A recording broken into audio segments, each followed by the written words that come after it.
একটাই মাত্র আমার স্কুলে মেয়ে ছিল যে বোরখা পরে আসতো। ও নামাজও আদায় করতো, কারোর সাথে কথা বলতো না। অনেকে ওকে প্রেমপত্র দিয়েছে, ওর মধ্যে একজন ছিলাম। সবাই হাল ছেড়ে দিয়েছে, আমি ছাড়িনি। আমি একটার পর একটা আমার বোনকে দিয়ে, আমার অন্যান্য বান্ধবীদেরকে দিয়ে ওকে প্রেমপত্র দিলাম।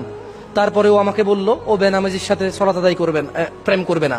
আমি সলাত আদায় করা শুরু করলাম শুধু ওকে প্রেম করার জন্য।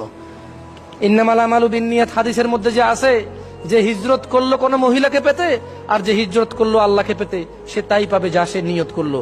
দেখেন আজকাল ছেলে মেয়েরা প্রেম করার জন্য নামাজ পড়ে।